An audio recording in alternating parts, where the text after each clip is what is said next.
Organisasi wanita pada masa pergerakan nasional. Kemunculan organisasi-organisasi wanita merupakan realisasi dari cita-cita Kartini untuk memperjuangkan kedudukan sosial wanita. Di awal kemunculannya, pergerakan wanita belum begitu mempersoalkan masalah-masalah yang menyangkut. Fokus mereka adalah pada perbaikan dalam hidup berkeluarga dan meningkatkan kecakapan seorang ibu. Pada tahun 1912, atas segala usaha Budiotomo, berdirilah organisasi Putri Merdika di Jakarta. Organisasi ini bertujuan memajukan pengajaran anak-anak perempuan.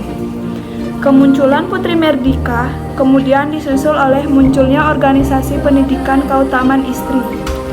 Organisasi ini dirintis oleh Dewi Sartika sejak tahun 1904. Sebelum akhirnya berubah menjadi Vereniging Keutamaan Istri. Mulai 1910, sekolah ini diurus oleh sebuah panitia yang terdiri dari Nonja, Direktur Opleiding School, Raden Ajo Rijen, Raden Ajo Pati, dan Raden Ajo Hop di Jaksa. Selanjutnya, keutamaan istri berdiri di beberapa wilayah lain, seperti Tasikmalaya pada tahun 1913, Sumedang dan Cianjur pada tahun 1916, Ciamis pada tahun 1917, dan Cicurug pada tahun 1918. Organisasi-organisasi wanita juga muncul di daerah Jawa Tengah seperti Pawiyatan Wanito di Magelang pada tahun 1915, Wanita Susilo di Pemalang pada tahun 1918, Wanita Hadi di Jepara pada tahun 1915. Organisasi-organisasi tersebut memfokuskan pada pelatihan untuk memajukan kecakapan wanita, khususnya kecakapan rumah tangga. Selain itu juga bertujuan mempererat persaudaraan antara kaum ibu. Tidak hanya di Jawa, organisasi-organisasi wanita juga bermunculan di luar Jawa. Di antaranya adalah Keutamaan Istri Minangkabau di Padang Panjang dan Sekolah Kerajinan Amai Satya di Kota Gedang tahun 1914. Banyak keterampilan kerumah tanggaan diajarkan di sekolah-sekolah ini. Salah satu tokoh yang mempengaruh di luar Jawa adalah Maria Walanda Marami. Pada tahun 1918, melalui Perkumpulan Percintaan Ibu kepada Anak Temurunnya atau PJKAT yang dibentuknya oleh tahun 1917, mendirikan Sekolah Rumah Tangga Indonesia pertama di Manado dengan 20 murid tamatan sekolah dasar. Setelah tahun 1920, organisasi wanita semakin luas orientasinya, terutama dalam menjangkau masyarakat bawah dan tujuan politik dilakukan bersama organisasi politik induk.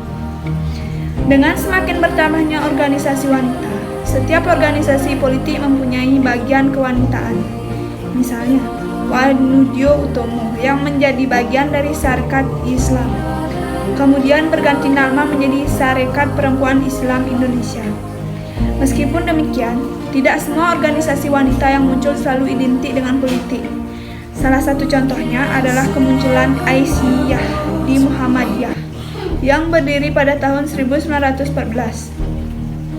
Organisasi ini memfokuskan tujuannya pada kegiatan sosial keagamaan. Pada tahun 1929, Aisyah mempunyai sekitar 5.000 anggota dari 47 cabang dan mempunyai 32 sekolah putri. Selain beberapa organisasi di atas, ada jenis organisasi wanita lain yang merupakan organisasi terpelajar seperti Putri Indonesia, JIB Dems, Afdeling, Jong Dava Bagian Wanita, organisasi wanita Taman Siswa, dan lain-lain. Dari beberapa jenis organisasi wanita tersebut, paham kebangsaan dan persatuan Indonesia juga diterima di kalangan organisasi ini. Oleh karena itu, untuk membulatkan tekad dan mendukung Persatuan Indonesia, diadakan Kongres Perempuan Indonesia di Yogyakarta pada tanggal 22 sampai 25 November 1928. Kongres Perempuan pertama. Kongres tersebut bertujuan untuk mempersatukan cita-cita dan memajukan wanita Indonesia serta membuat gabungan organisasi wanita. Beberapa organisasi hadir dalam kongres tersebut. Wanita Utomo, Putri Indonesia, Wanita Katolik, Wanita Mulyo, Ais Yiyah, SI Bagian Wanita, dan lain-lain. Kongres ini menghasilkan keputusan untuk membentuk gabungan organisasi wanita dengan nama Perikatan Perempuan Indonesia atau PPI. Setahun kemudian, tanggal 28 sampai 31 Desember 1929, PPI mengadakan kongres di Jakarta. Pokok pembahasan di dalam kongres masih mengenai kedudukan wanita dan anti poligami. Selain itu, kongres juga memutuskan untuk merubah nama organisasi menjadi Perikatan Perhimpunan Istri Indonesia atau PPII yang bertujuan memperbaiki nasib dan derajat wanita Indonesia. Dengan dana yang dikumpulkannya diharapkan mampu memperbaiki nasib wanita pada masa itu. Organisasi ini tidak mencampuri politik dan agama. Pada tahun 1930, atas anjuran PNI di Bandung didirikan organisasi wanita kebangsaan bernama Istri Sedar atau IS. Organisasi ini memutuskan tenaganya di bidang ekonomi dan kemajuan wanita untuk mempercepat dan menyempurnakan Indonesia merdeka. Kemajuan wanita harus ditingkatkan. IS bersikap netral terhadap agama dan menjangkau semua lapisan wanita, baik golongan atas atau bawah.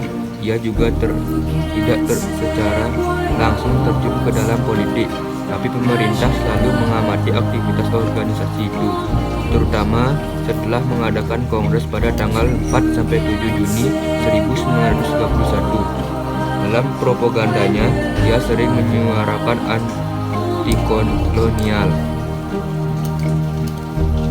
Selain itu, ada sebuah organisasi wanita yang sangat mengancam pemerintah kolonial, yaitu Perkumpulan Mardi Wanita, didirikan tahun 1933 oleh anggota-anggota wanita Partai Politik Partai Indonesia Partindo.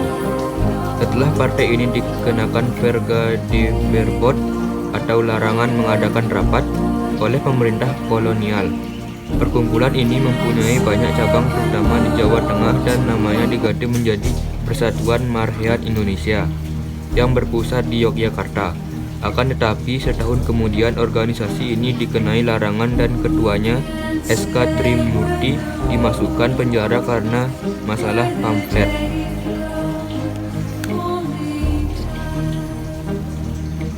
PPII dan IS dapat dikatakan sebagai organisasi wanita yang berpengaruh saat itu, namun keduanya justru larut ke dalam konflik antar organisasi.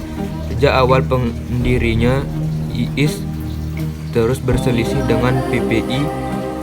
IS mencemoh karena PPII hanya bergerak untuk memajukan kesejahteraan wanita seperti di negara merdeka.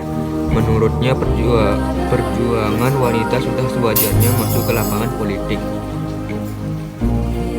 Dalam langkah politiknya, IS banyak mendatangkan dukungan dan bantuan dari kaum nasionalis, kurir, dan istri-istri anggota PNI lama. Di sisi lain, PPII sebagai federasi organisasi wanita di satu sisi tidak dapat bekerja sama dengan IS yang lebih banyak menyerang federasi itu. Akan tetapi keduanya juga saling bekerja sama dalam rangka pengiriman delegasi Kongres Wanita Asia di Lahore. Pada 20-24 Juli 1935, Kongres Perempuan Indonesia atau KPI kedua diadakan di Jakarta.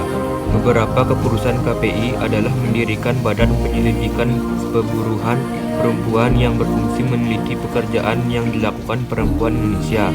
Selain itu, juga didirikan pula Badan Kongres Perempuan Indonesia, sekaligus mengakhiri kiprah PPII. Selanjutnya, KPI ketiga diadakan di Bandung pada 25-28 Juli 1938. Kongres itu tersebut menetapkan tanggal 22 Desember sebagai Hari Ibu. Peringatan Hari Ibu tiap tahun diharapkan dapat mendorong kesadaran wanita Indonesia akan kewajiban sebagai ibu bangsa. Kongres Perempuan ketiga. Dengan mulai banyaknya kaum wanita yang bekerja di lapangan, maka dirasakan perlunya membentuk sebuah organisasi. Oleh karena itu, pada tahun 1940 di Jakarta dibentuk Perkumpulan Pekerja Perempuan Indonesia yang terdiri dari mereka yang bekerja di kantor-kantor pemerintah atau swasta, guru, perawat, dan buruh. Mereka menyatukan diri meskipun bekerja di bidang yang berbeda-beda karena mereka senasib. Dalam masyarakat jajahan, kaum wanita mengalami diskriminasi di lapangan pekerjaan. Diskriminasi ini terlihat jelas dalam kesempatan untuk memperoleh pekerjaan, gaji, dan kesempatan untuk maju. Kendati demikian, perkumpulan itu tidak melakukan kegiatan sebagai serikat pekerja, melainkan menekankan pada pendidikan keterampilan untuk mata pencarian dan pemupukan kesadaran nasional.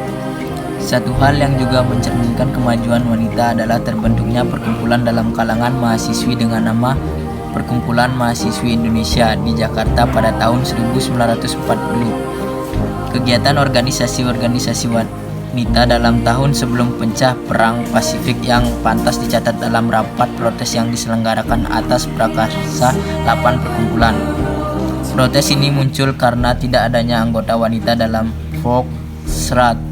Rapat ini diadakan di Gedung Permufakatan Indonesia, Gang Kenari, Jakarta yang dihadiri 500 dari 45 perkumpulan. Organisasi-organisasi itu juga mendukung aksi Gabungan Politik Indonesia (GAPI) agar Indonesia mempunyai parlemen yang benar-benar dengan wakil-wakil rakyat. Dapat dikatakan bahwa dalam periode ini kaum wanita telah menaruh perhatian pada perjuangan politik baik dengan sikap koperasi atau non-koperasi dengan pemerintah kolonial.